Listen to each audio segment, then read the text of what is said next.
राजीव जी, जिस तरह की बातें राहुल गांधी ने पिछले दिनों कही है, जो बातें उन्होंने सदन के बाहर कही वही बातें उन्होंने सदन में भी कही। और पहली बार ऐसा लगा कि बीजेपी सकपका गई। बीजेपी के जो नेता बीजेपी में बड़े बड़े दिग्गज माने जाते थे, वो सब दिग्गज वक्ता चुपचाप बैकफुट पर नजर आए। उन्हें समझ में नहीं आ रहा था कि वो क्या करें, आखिर करें तो करें क्या। जब लोकसभा में राहुल गांधी का भाषण शुरू हुआ तो शुरुआत में नरेंद्र मोदी और गृह मंत्री वहां अनुपस्थित थे, उससे भी बीजेपी बेबस हो गई। और ऐसा लोगों का कहना है, जो पुराने हमारे पत्रकार साथी हैं, कि सदन में एक बार वो नजारा पेश हुआ जब अटल बिहारी वाजपेयी जैसे नेता विपक्ष में होते थे और वो सरकार के बारे में बोलते थे, लगभग वैसी ही स्थिति हो गई। उतने तीखे हमले राहुल गांधी ने किए। एक बात और लगी कि पूरी बीजेपी राहुल गांधी के आरोपों से छितरा गई है और जवाब देने के लिए उनके पास कुछ नजर नहीं आया। जैसे 2019 में राहुल गांधी ने अपने तमाम भाषणों पर राफेल को केंद्रित कर रखा था, इस बार उन्होंने अपने तमाम भाषणों को केंद्रित किया है अडानी पर। और हिंडनबर्ग के आने के बाद अडानी समूह की जो गति शेयर बाजारों में हुई, जो गति तमाम मीडिया में हुई, वो देखने लायक है। एक पत्रिका ने 6 हफ्ते पहले अडानी को नया सम्राट बताया था कारोबारी दुनिया का, और 6 हफ्ते बाद उसी पत्रिका ने अडानी पर फिर कवर स्टोरी छापी और लिखा कि फॉल आउट, यानी बर्बादी के कगार पे पहुंच रहे हैं। अडानी के कॉन्ट्रैक्ट की पूरी क्रोनोलॉजी भी राहुल गांधी जगह जगह बताते आए और अपने हर भाषण में उन्होंने समझाया कि जब प्रधानमंत्री इजराइल जाते हैं तब क्या होता है, जब ऑस्ट्रेलिया जाते हैं तब क्या होता है, जब फ्रांस जाते हैं तो क्या होता है, उनके साथ कौन जाता है, उनके बाद में कौन जाता है, और उनके लौटने के बाद फिर कौन जाता है, कौन प्रधानमंत्री की यात्राओं का फॉलोअप करता है। वो फॉलोअप विदेश मंत्रालय नहीं करता बल्कि समूह करता है। ये सारी बातें जिसे राहुल गांधी ने समझाई तो कोई नहीं आया। यहाँ तक कि बजट को भी राहुल गांधी ने समेट लिया, के बारे में भी अपनी टिप्पणी की थी कि बजट भी किस तरह अडानी जैसे लोगों की मदद कर रहा है। अब बीजेपी इस हमले से इतनी घबराई हुई है कि बीजेपी के तमाम नेता, संसद चल रहा है चीजें, लेकिन चुनाव प्रचार में जुटे हुए हैं। वे त्रिपुरा का दौरा कर रहे हैं, नागालैंड का दौरा कर रहे हैं, कहीं सड़क का उद्घाटन कर रहे हैं, कहीं रेल को हरी झंडी दिखा रहे हैं।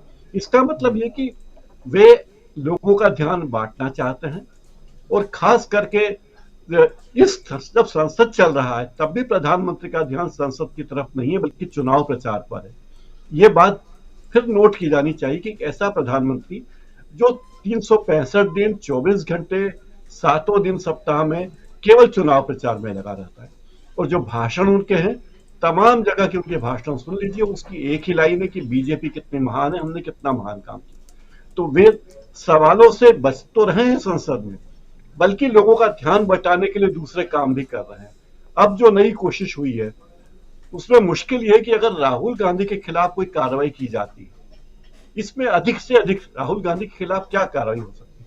अगर मान लो राहुल गांधी के खिलाफ कार्रवाई होती तो वो कार्रवाई फिर बीजेपी के गले की फांस बन जाएगी। तो बीजेपी एक ऐसी स्थिति में है कि जब वो न राहुल गांधी के खिलाफ कुछ कह सकते हैं, न राहुल गांधी से बचाव के लिए अपना टारगेट ढूंढ सकते हैं। उनके पास कोई हाल नहीं बची, उनकी बेचैनी बहुत ज्यादा है। और ये बेचैनी प्रधानमंत्री नरेंद्र मोदी से लेकर जेपी नड्डा तक और अमित शाह तक सबको नजर आती है। बाकी फिर परसों जब त्रिपुरा में मतदान होगा तो लोग बता ही देंगे कि लोगों का नजरिया क्या है और वे क्या चाहते हैं। राजीव जी बिल्कुल, त्रिपुरा में जी देखिए राजीव जी, न केवल भारत के लोग, न केवल राहुल गांधी, न केवल आप और हम आश्चर्यचकित हैं और अचंभित हैं।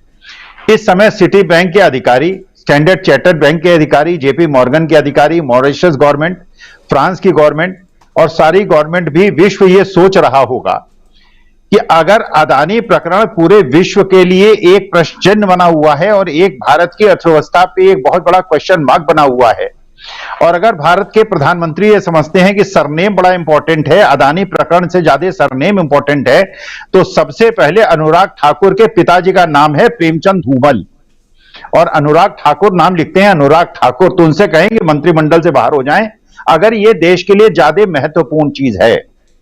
देखिए पूरे, अब आपने कहा कि जैसे जो कमेटी सुप्रीम कोर्ट ने कहा, जो एमएल शर्मा साहब ने, वकील साहब ने उनके सामने पेश किया कि आप हिंडनबर्ग की इंक्वायरी कीजिए, आप हिंडनबर्ग की इंक्वायरी कर लीजिए, चाहे आप अडानी की इंक्वायरी कर लीजिए, बात एक ही है। क्योंकि जब हिंडनबर्ग की इंक्वायरी होगी और हिंडनबर्ग से पूछा जाएगा तो हिंडनबर्ग कहेगा कि मुझे आप पार्लियामेंट में तलब कर लीजिए, आप मुझे सुप्रीम कोर्ट में तलब कर लीजिए और मैं सारे ऐसे दस्तावेज वहां पे प्रस्तुत कर दूंगा कि उसके बाद जो आपकी कमेटी है, चाहे उसमें सारे अडानी के समधियों और बहनोइयों और जीजाओं को वहां पे बिठा ले, इसके बावजूद कमेटी कुछ कर नहीं पाएगी। मैं राजीव जी आपको सच बताऊं, जब पार्लियामेंट में राज्यसभा को सुन रहा था, देख रहा था, प्रत्यक्ष देख रहा था, पोजीशन तो नहीं देख रहा था, उसमें केवल सत्ता पक्ष देख रहा था, मुझे सारे के सारे लोग जो ताली बजा रहे थे और हंस रहे थे, उनमें गौतम अडानी की छवि दिख रही थी। मुझे ऐसा लग रहा था कि सारे के सारे गौतम अडानी वहां बैठे हैं।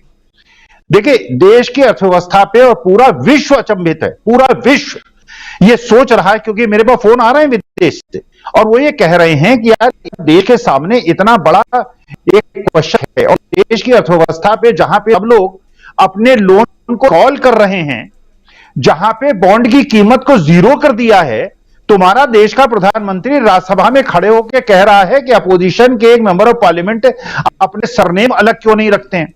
देखिए वास्तविकता में जो हो रहा है, जो हाथ कांप रहे थे, मेरे ख्याल से जो कारण है कि हाथ कांप रहे थे, मुझे ऐसा लगता है अडानी केवल एक मुखौटा है। अडानी की कंपनियों में जो पैसा लगा हुआ है उन लोगों का है जिनके हाथ कांप रहे हैं, क्योंकि उन्होंने 2024 के लिए जो तैयारी की थी, पूरा जो पैसे का चक्रव्यूह बनाया था और जो पूरा एक सर्किल बनाया था कि पैसा कैसे बाहर जाएगा और बाहर से कंपनी में आएगा, फिर शेयर प्राइसेस इन्फ्लेट होंगे, फिर वो कैसे पीएम केयर फंड में आएगा, फिर वो कैसे इलेक्ट्रिकल बॉन्ड्स में आएगा, वो सारा जो तारतम्य था वो टूट गया है, इसलिए हाथ कांप रहे थे। देखिए वास्तविकता में देश के सामने इस समय सबसे बड़ा प्रश्न है, यह देश के अस्तित्व का सवाल है, यह देश की अर्थव्यवस्था के अस्तित्व का सवाल है। गांव गांव में, शहर शहर में, पान की दुकानों में रिक्शे वाले ये पूछ रहे हैं कि यह अडानी प्रकरण है, अगर इसके अंदर सब कुछ सही है, इस पर कोई गलत नहीं हुआ है, तो सरकार को यह स्वीकार करने में क्या मुश्किल है कि एक जांच हो जाए, इसकी एक विस्तृत जांच हो जाए। इसमें इतना बचने की आवश्यकता क्या है, सरने में फंसने की क्या आवश्यकता है। अभी तक नाव में एक छेद था, पहले एक छेद हुआ, फिर दो छेद हुए, फिर तीन छेद हुए, अब छेद जो है वो बढ़ते जा रहे हैं।